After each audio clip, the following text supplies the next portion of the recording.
Welcome back, warrior. We are reading 1 Samuel chapter 24. It says David finds Saul in a cave and spares his life. Saul confesses that David is more righteous than he. David swears that he will not cut off the seed of Saul. Nope. I already told you what it was, miss. Okay. So verse 1, and it came to pass when Saul was returned from following the Philistines that it was told him, saying, behold, David is in the wilderness of En-Gedi. Also, En-Gedi looks like it's spelled like Jedi. Then Saul took 3,000 chosen men out of all Israel and went to seek David and his men upon the rocks of the wild goats. And he came to the sheepcotes by the way, where was a cave, and Saul went in to cover his feet. And David and his men remained in the sides of the cave. And the men of David said unto him, behold, the day of which the Lord said unto thee, behold, I will deliver thine enemy into thine hand, that thou mayest do to him as it shall seem good unto thee. Then David arose and cut off the skirts of Saul's robe privily. And it came to pass afterward that David's heart smote him, because he had cut off Saul's skirt. And he said unto his men, the Lord forbid that I should do this thing unto my master. The Lord anointed to stretch forth mine hand against him, seeing he is the anointed of the Lord. So David stayed his servants with these words, and suffered them not to rise against Saul. But Saul rose up out of the cave and went on his way. David also arose afterward and went out of the cave and cried after Saul, saying, my lord the king. And when Saul looked behind him, David stooped with his face to the earth and bowed himself. And David said to Saul, wherefore hearest thou men's words, saying, behold, David seeketh thy hurt? And behold, this day thine eyes have seen how that the Lord hath delivered thee today into mine hand in the cave, and some bade me kill thee. But mine eyes spared thee, and I said, I will not put forth mine hand against my Lord, for he is the Lord's anointed. Moreover, my father, see the skirt of thy robe in mine hand, for in that I cut off the skirt of thy robe, and killed thee not.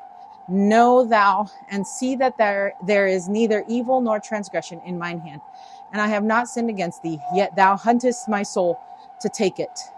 So he's just like, look, I could have killed you and I didn't, and just want you to know that there's no hard feelings. I'm not trying to kill you, but I don't know why you're trying to hunt me down and kill me, right? And it's true, right? So the Lord judge between me and thee, he says, verse 12, and the Lord avenge me of thee, but mine hand shall not be upon thee.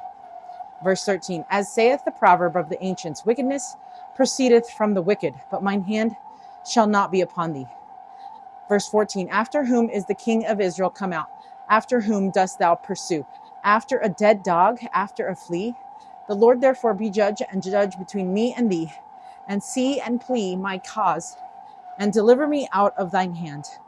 And it came to pass, when David had made an end of speaking these words unto Saul, that Saul said, is this thy voice, my son David?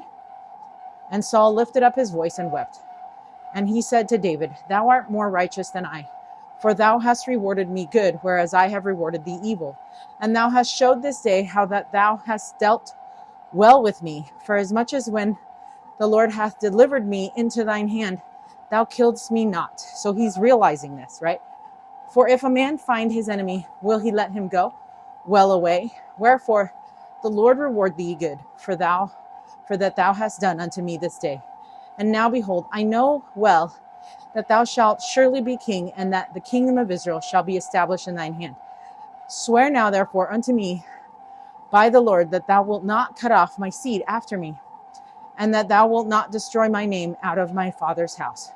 And David sware unto Saul, and Saul went home. But David and his men gat them up unto the hold. Okay, so David did not seek to harm Saul. So in these verses, David respectfully pleads his case to Saul, showing that he has no desire to harm him. By revealing the piece of Saul's robe, David offers clear evidence of his innocence and restraint, choosing to trust the Lord as the true judge rather than seeking revenge. His example teaches the power of integrity, humility, and leaving justice to God, in God's hands. We can apply this in our own lives, especially in our close relationships. There's a quote from Elder David E. Sorensen. It says, "In our families, small arguments and petty criticisms, if allowed to go unchecked, can poison relationships and escalate into estrangements, even abuse and divorce. Instead, we must make full haste to reduce arguments, eliminate ridicule, do away with criticism, and remove resentment and anger." End quote. But yes, I agree with this statement, but also we need to remove the evil that is happening. Yes, we want to remove arguments, reduce arguments, eliminate ridicule, do away with criticism, remove resentment and anger. But in the same breath, we need to eliminate addiction, remove those things that are keeping you from being able to hear the Spirit of the Lord and act on those promptings, right? Okay, so like David, we can choose patience and trust in the Lord even when we feel wronged. Yep, we sure can. Okay, so the read it, live it for this chapter is verse 12 from chapter 24. The Lord judge between me and thee. King Saul had done much wrong to David, yes. And the shepherd boy could have taken revenge because he was totally there, right? But instead he let God handle it and he let God prevail. So step back and let him handle it. Step back and let him. Excuse me. Okay, that is it for chapter 24. Until chapter 25, stay strong, warrior.